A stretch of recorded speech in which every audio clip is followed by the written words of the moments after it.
In a small village, there lived a boy named Jindo. Jindo was exceptionally talented in academics.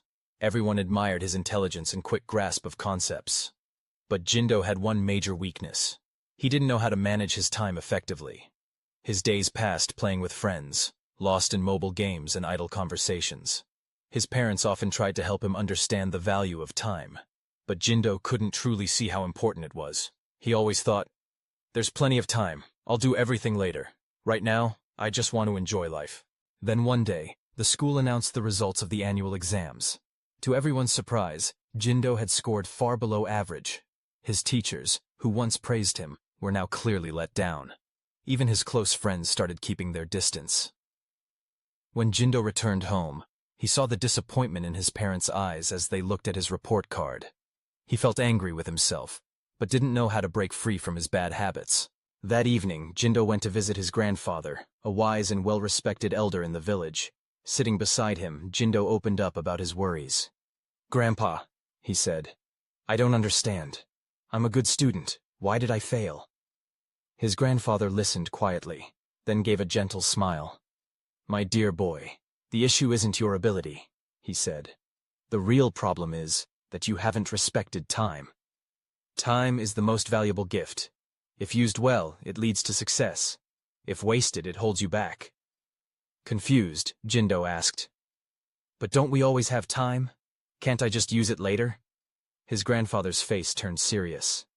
"No, son. Time is like a river's flow. Once it passes, it never returns." "Let me share a story that might help you understand," Grandpa began. "Many years ago, there was a great king named Osiris. He ruled a vast kingdom, had great wealth, and lived in majestic palaces. But he had a habit of wasting time. He rose late, spent hours in leisure, and avoided his duties. Every time something needed to be done, he'd say, 'I'll take care of it tomorrow.' One day, a wise sage visited his court. The sage said, 'Your Majesty, you have everything, except the wisdom to value time. If you continue like this, one day you'll regret it deeply.' But the king laughed and replied, 'I have plenty of time. I can do what I want, when I want.' The sage warned, 'Even the strongest kings fall when they take time for granted.' But the king paid no attention. Years passed. The king aged. His health weakened.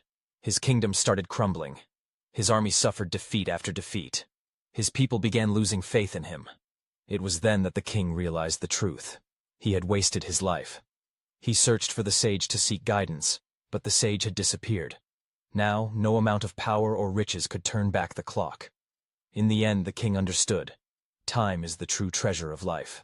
Hearing the story, Jindo fell silent. He finally understood how much time he had wasted.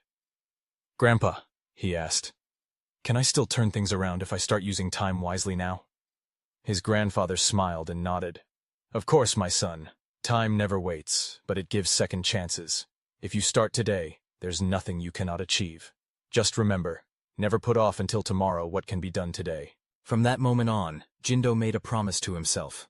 He planned his day with purpose and discipline. He began waking up early, studied with full focus, and cut out all distractions that wasted his time. Slowly, Jindo started to see the difference. In the next exam, he topped his class. Years later, he grew into a successful entrepreneur and became an inspiration to many with his story. He never forgot the lesson. Time, when used wisely, is the foundation of all success. If the story makes you think, helps you, don't forget to follow, subscribe, like, and share. I will be back with more interesting and exciting stories in life. Thank you for watching.